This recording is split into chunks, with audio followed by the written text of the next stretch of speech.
All right. Welcome. This is Devin from Deadly Yard Gaming. For those coming for the first time, welcome. For those coming back, welcome back. Today we are going to be going over the third class of my series of 5 for all 5 classes of Last Epoch. Today we are going to break down and go over the Acolyte. This one is where you will get access to the minions and kind of demonic spells and blood everywhere and all kinds of different stuff. So it's the darker side of the character classes. Before we get into that, if you do like the content, please smash that like button. If you want to keep up to date with my guides, my reviews, my live streams, all that fun stuff, smash that subscribe button so you can be alerted when the next one comes out. Also, I do have a Discord link down below. Feel free to join us and chat with everybody, and I will be playing with my fans. Like if you have other games other than Last Epoch right now, I do play quite a wide variety of games, so I'm more happy to play with everybody. Also, I will be playing with y'all in Last Epoch as soon as they release it. So let's, without further ado, let's go ahead and get into it and go over the classes. First off, we are going to go over breaking down this. Essentially, Necromancer is essentially a caster. There is a variant that does have a little bit of melee and cast in it as well, but for like the Necromancer, it's going to be a caster. So essentially, if you're doing the caster, of course, you're going to need intelligence. Strength is for armor, and of course, skills that are based off strength. Same thing with dex gives you dodge, but skills to dex. And the attunement is mana, and then helps skills that are spec for attunement. Vitality is health and health regen, and intel will give you ward retention and improves the intelligence-based skills. So there you'll see your movement speed, regen, health regen, mana, and health. Your resistance for whatever resistance you have. Now, as far as like the Necro class, if you know how to play the class well, you can kind of skip out on the resist if you really want to go class cannon. Uh, that's totally up to you because of the fact that most like for this, the Golem is going to be your brute of your tankiness because he will aggro. Everything will be essentially going after him. There might be some scraggly stuff that goes for you, but you can kind of kite them or stay away for the most part. Just watch out for AoEs. Defenses, that's going to be your block chance, which don't really require shield, so not going to have much for block. You'll have armor, whatever armor you put on, and if you get any bonuses to it if you want. Stun avoidance, which is nice, so you don't get locked down and not be able to get away or get out of harm's way. You're not going to have block, so you shouldn't have block effectiveness. Dodge, you can if you want. Not really a dodge type class, but you can if you want. Ward retention, that's essentially the higher it is, the more ward your character can hold at one given time. So if you do have like generators and stuff like that, you'll still go above that. But essentially, once it starts to deteriorate or you take hit up to a point, it will level out at a spot. Of course, if you take more damage, it'll go lower before it starts tricking into your health. Also down here, you'll get your cast speeds, your different attack speeds via cast, melee, bow, throwing. You have your crit chances here. Now I would just go for straight crit because it affects all of them. I'm not sure if they're going to change that down the road, but as of right now, you can just get crit chance and it will raise everything all together. Then you have your crit multiplier, your stun chances, damage over time, and then your damage types, spell, melee, bow, physical, lightning, all that. This is your stats for your character.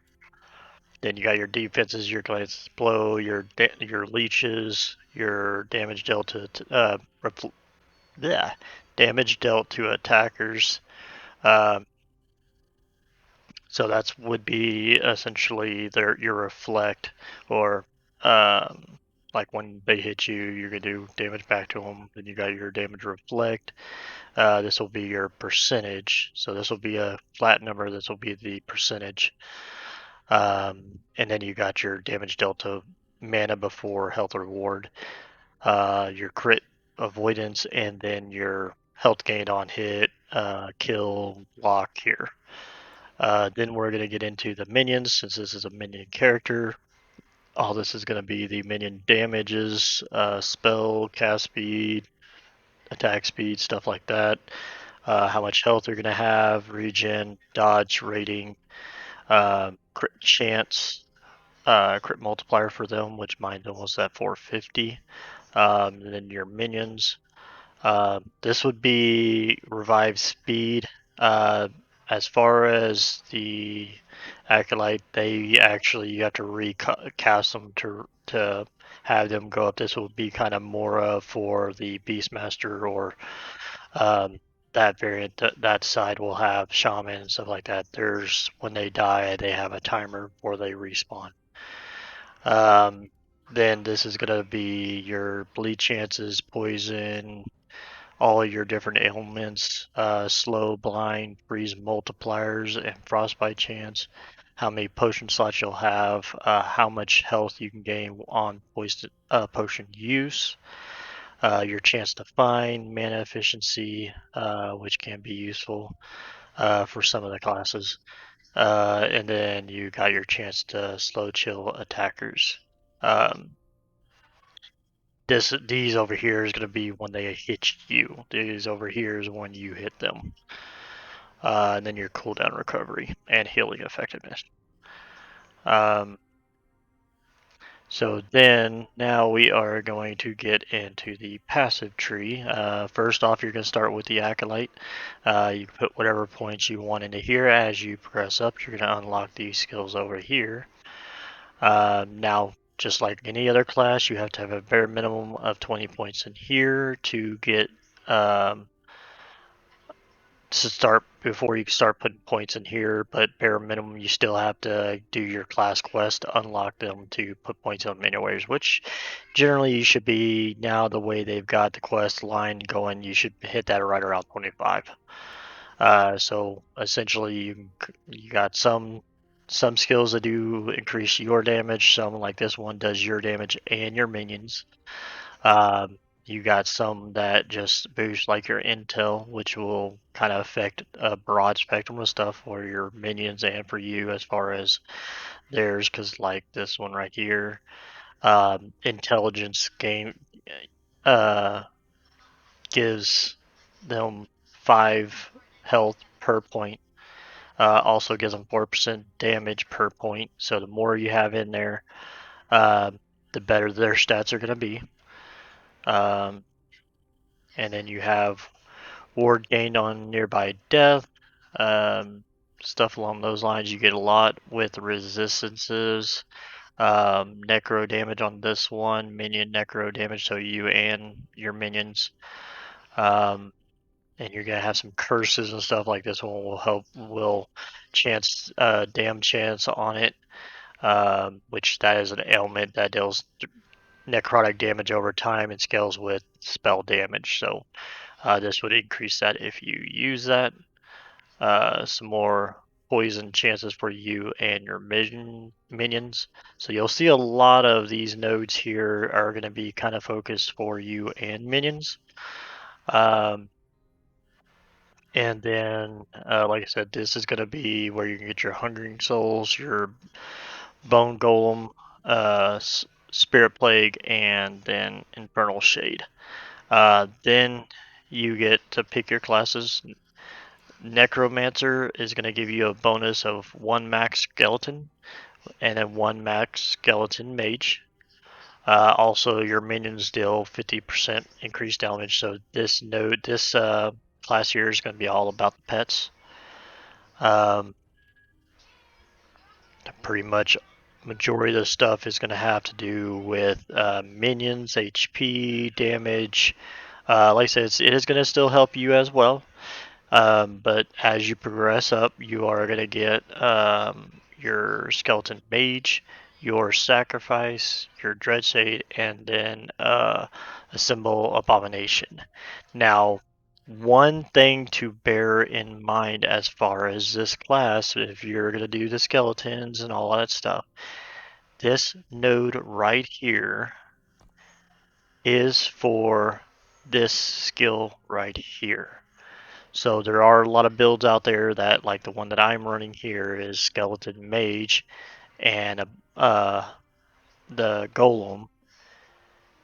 So I don't use skeletons, so don't get confused with seeing increased skeletons +1 and thinking that's going to increase your Skeleton Mage maximum. That would be this node up here that gives you maximum skeleton mages. So don't make that mistake of clicking this thinking that you're going to get another skeleton. You'll get the regular melee one, or if you turn it into archer, whatever it needs to be, but you'll get one of those, but not the mages. You have to put it up here to get that. So watch that on some of the. If I do believe, let me see, just to make sure.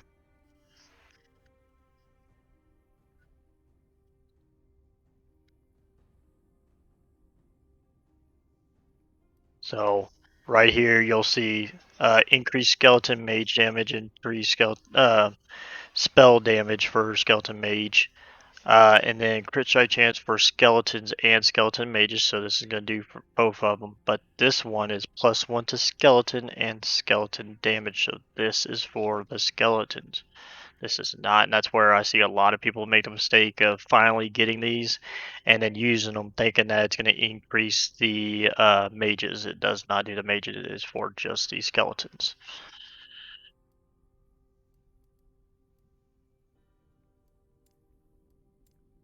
There we go. Alright, so now on to the Lynch. The Lynch does have melee capabilities. It has a as far as the skill for specking into Necromancer, that is going to be what is it? Sacrifice or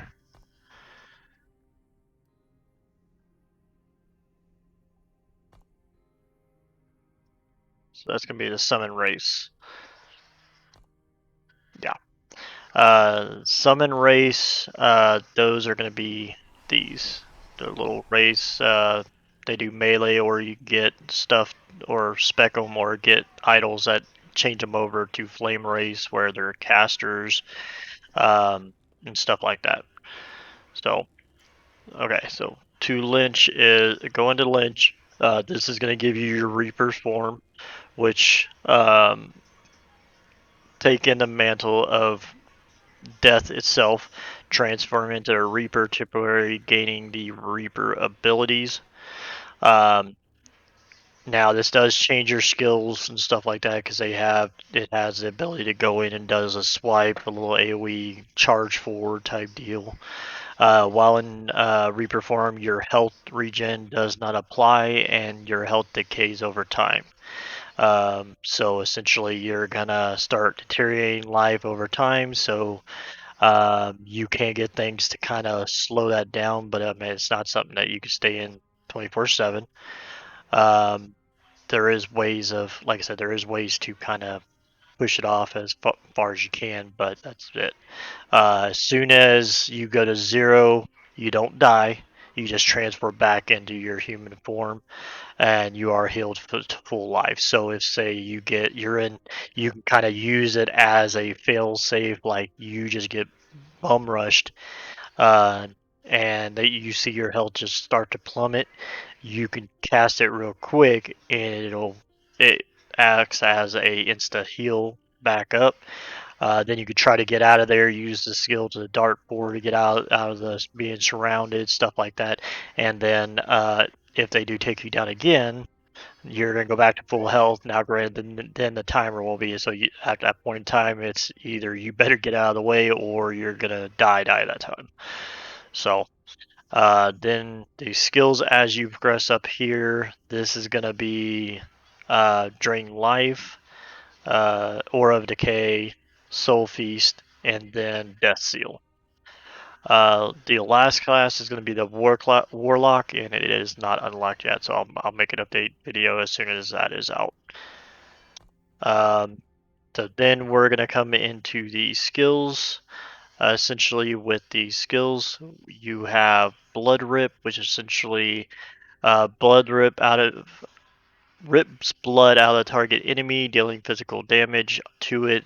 An orb of blood is drawn back to you, restoring health when it reaches you, which is really nice. I kind of use it with the build, so there is ways of turning it where it gives you the mana, see how it gives mana, but it also gives you ward too. So that's kind of one of the big things about this build is it's easy to get your mana back, easy to stack up a ton of enemies, and it also gives you the defenses of gaining ward while you're doing it. So now, like I said, initially it does the damage to enemies, not you. So once you spec it, you would be able to spec it where you do it to your own allies in a sense. Um, but that's don't worry, it's not going to really kill them. Uh, then, like I said, these are your base skills. So this one's the marrow shards. Fire sharpen bones from your body. The bones pierce through enemies, inflicting physical damage. Instead of mana, 9% of your health is consumed to cast the spell. So this would actually drain your life to cast it instead of using mana. Harvest, this one will be a melee attack, hits all enemies in area in front of you, dealing double damage to those that are cursed. So if you have a curse on them, they'll do double damage, which is pretty nice. Transplant is essentially a movement spell. Jumps you from one spot to the other, create a new body for you at a target location, then detonates your old body to deal physical damage. So essentially, you port from one place to the other, your old form blows up, does some damage. Instead of mana, 13% of your health is consumed. This one, so this is another one that would use up some health. Then you got Hungering Souls, calls forth 5 Hungering Souls that seek out enemies. On hit, they deal necrotic damage and then possess the target. The possessed enemies take necrotic damage over time. Enemies cannot be possessed by multiple souls at once, so it's just one thing, one stack of necrotic dot on them there. Then you got Spirit Plague, where it curses a target with a powerful necrotic damage over time, which effect which lasts 3 seconds, spreads to a single nearby target on target death. So when it dies, it'll spread to the next enemy. This is one of the minion ones. This will be your skeleton mage, where this one you can actually turn them into archers. Like this one will give you an extra one here. Another maximum over here. Archers getting fire arrows. Where is it? So this is yeah. So this one will it'll give you warriors and archers. So essentially, you can kind of um, change it to how you want it, so you can get some more. Um, Try to get one more of the warrior or archer, or add in um, rogue into the mix. Um, this one has where skeleton warriors cast bone armor for you. Let's see here.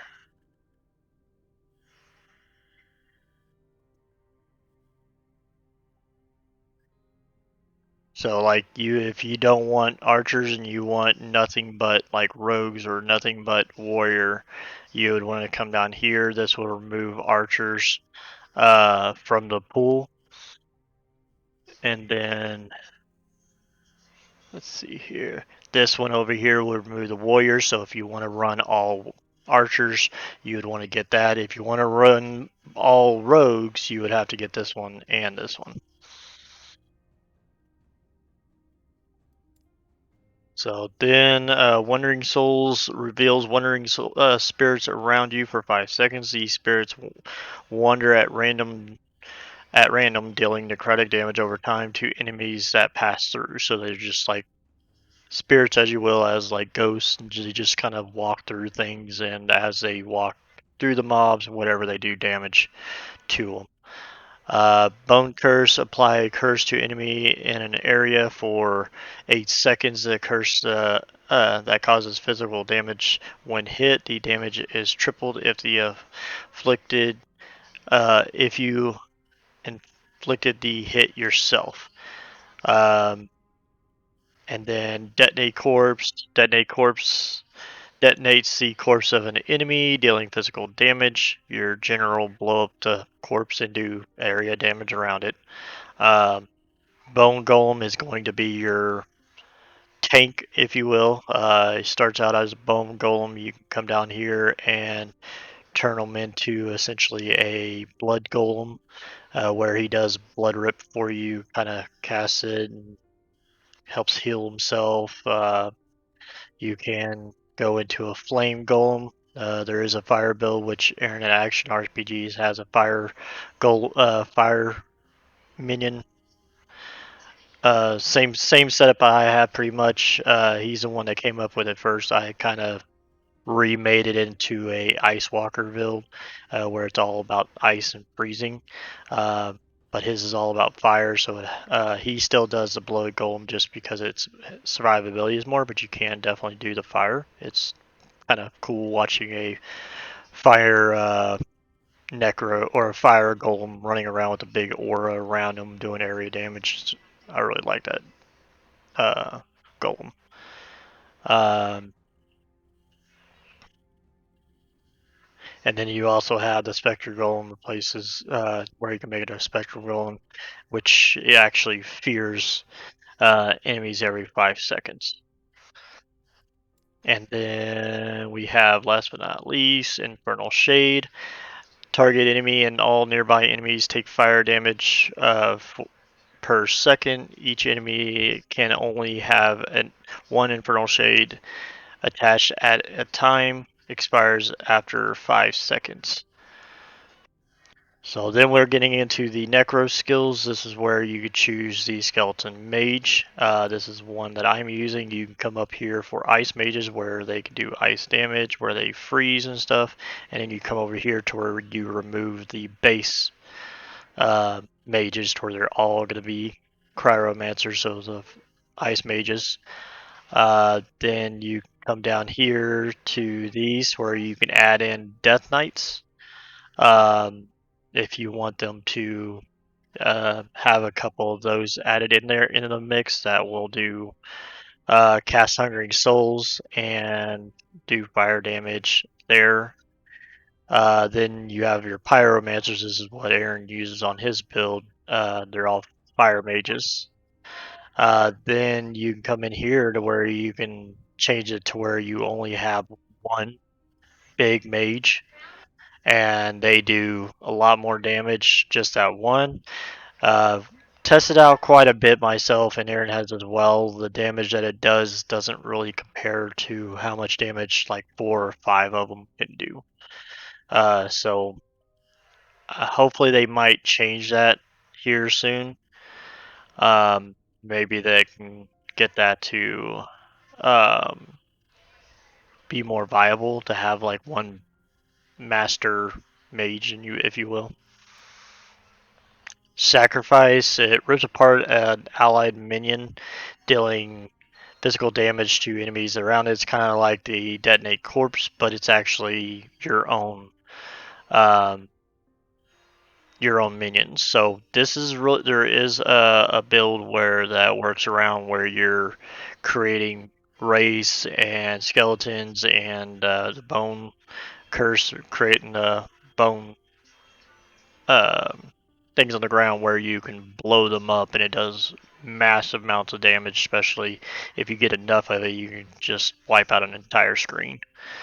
Dredge Shade is target minion takes 3% max health per second. For each second the shade has been active, but it and minions around it deal 25% more damage. Each minion only benefits from the Dredge aura.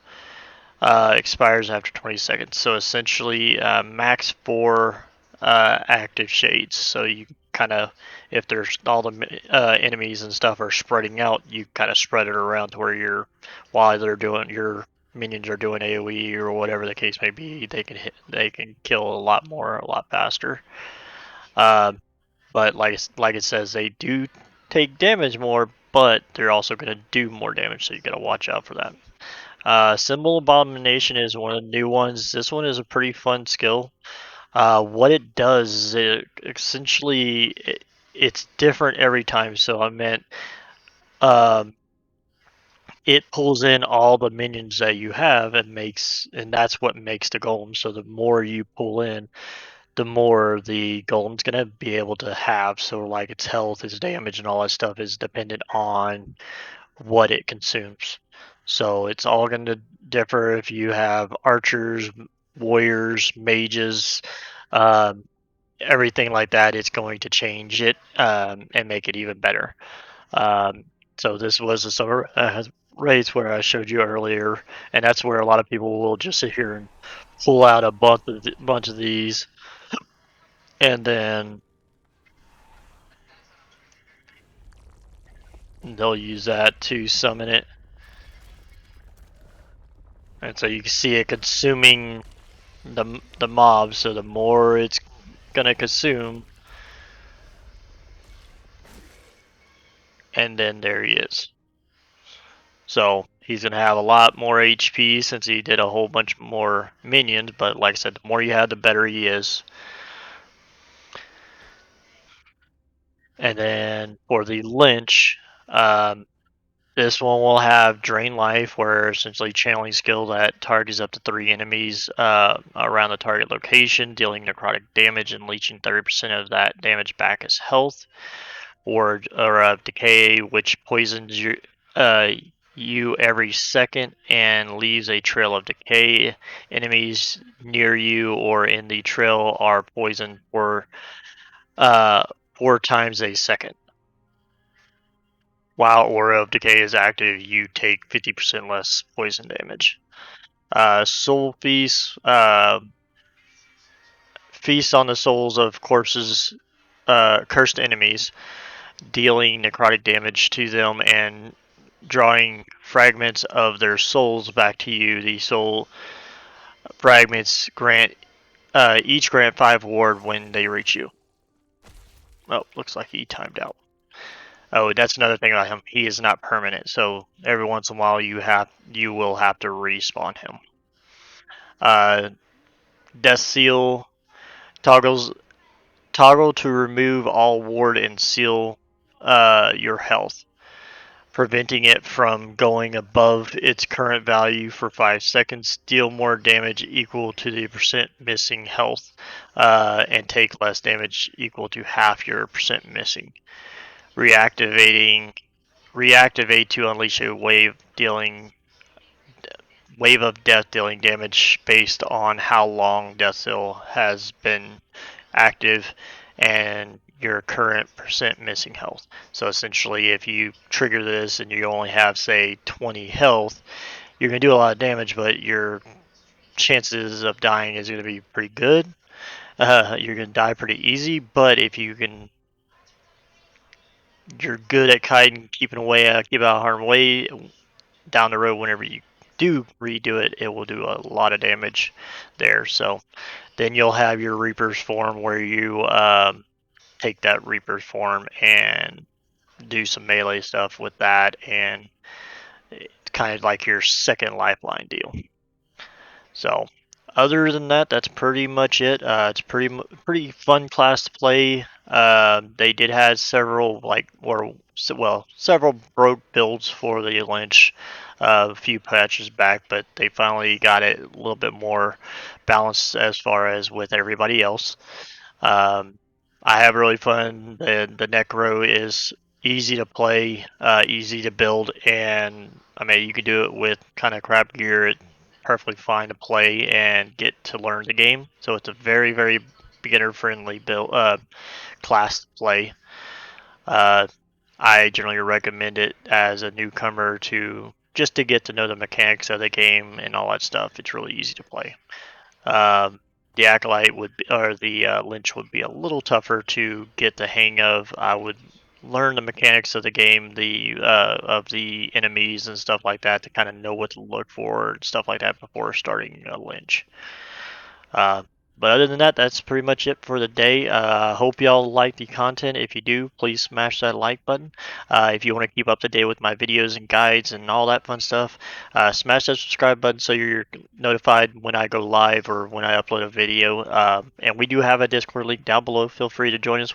We'll love to have you and chit chat with us, and I'll play with y'all and other games until we get multiplayer on Lost Epoch. Then I'll be more than happy to help everybody farm gear, get build out, and stuff like that, or answer any questions.